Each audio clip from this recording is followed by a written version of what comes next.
ನಮಸ್ಕಾರ. ಎಲ್ಲರಿಗೂ ನನ್ನ ಚಾನಲ್ಗೆ ಸ್ವಾಗತ.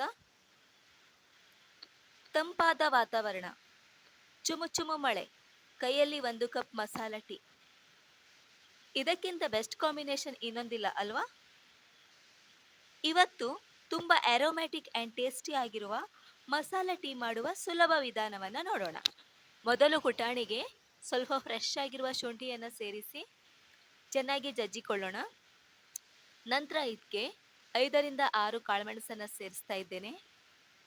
ಈಗ 3 ಲವಂಗವನ್ನು ಸೇರಿಸಿ ಅದರ ಎರೋಮ ಬರುವವರೆಗೆ ಚೆನ್ನಾಗಿ ಜಜ್ಜಿಕೊಳ್ಳೋಣ. ಈಗ 2 ತುಂಡು ಚಕ್ಕೆಯನ್ನು ಸೇರಿಸ್ತಾ ಇದ್ದೇನೆ.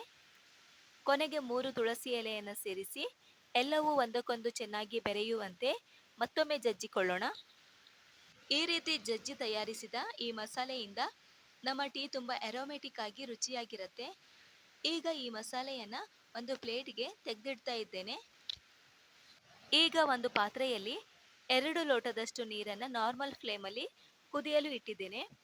ನೀರು ಚೆನ್ನಾಗಿ ಕುದಿಯುತ್ತಿದ್ದಂತೆ ಈಗಷ್ಟೇ ತಯಾರಿಸಿದ ಮಸಾಲೆಯನ್ನು ಇದಕ್ಕೆ ಸೇರಿಸಿ ಮಸಾಲೆಯ ರುಚಿ ನೀರಿನ ಜೊತೆ ಚೆನ್ನಾಗಿ ಸೇರುವಂತೆ ನೀರು ಸುಮಾರು 1 ಲೋಟಕ್ಕೆ ಇಳಿಯುವಂತೆ ಚೆನ್ನಾಗಿ ಕುದಿಸಿಕೊಳ್ಳೋಣ. ಈಗ ಇದಕ್ಕೆ ಅರ್ಧ ಲೋಟ ಆಗುವಷ್ಟು ಮಿಲ್ಕನ್ನು ಸೇರಿಸಿ ಲೋ ಫ್ಲೇಮ್ನಲ್ಲಿ ಚೆನ್ನಾಗಿ ಬೇಯಿಸಿಕೊಳ್ಳೋಣ. ಮಿಲ್ಕ್ ಚೆನ್ನಾಗಿ ಮೇಲೆ ಬರಲು ಶುರುವಾಗಿದೆ. ಈಗ ಇದಕ್ಕೆ ಟೀ ಪೌಡರ್ ಸೇರಿಸ್ತಾ ಇದ್ದೇನೆ. ಟೀಯ ಕಲರ್ ಚೆನ್ನಾಗಿ ಬರುವಂತೆ 2ರಿಂದ 3 ನಿಮಿಷ ಚೆನ್ನಾಗಿ ಕುದಿಸೋಣ. ಕೊನೆಗೆ ರುಚಿಗೆ ಬೇಕಾದಷ್ಟು ಬೆಲ್ಲದ ಪುಡಿಯನ್ನು ಸೇರಿಸಿ ಬೆಲ್ಲ ಸಂಪೂರ್ಣವಾಗಿ ಕರಗುವಂತೆ ಚೆನ್ನಾಗಿ ಕಲಸಿ ಗ್ಯಾಸ್ ಆಫ್ ಮಾಡಿ ಟೀಯನ್ನು ಫಿಲ್ಟರ್ ಮಾಡಿ ಬಿಸಿ ಬಿಸಿಯಾಗಿ ಸರ್ವ್ ಮಾಡಿ. ತಂಪಾದ ವಾತಾವರಣ, ಚುಮು ಚುಮು ಮಳೆ, ಇದರ ನಡುವೆ ಈ ಟೀ ಸವಿದರೆ ಅದರ ಮಜವೇ ಬೇರೆ. ನೀವು ಒಮ್ಮೆ ಟ್ರೈ ಮಾಡಿ ನೋಡಿ. ಈ ವಿಡಿಯೋ ನಿಮಗೆ ಇಷ್ಟವಾದರೆ ಬಂದು ಲೈಕ್ ಮಾಡಿ, ಶೇರ್ ಮಾಡಿ, ಸಬ್ಸ್ಕ್ರೈಬ್ ಮಾಡಿ.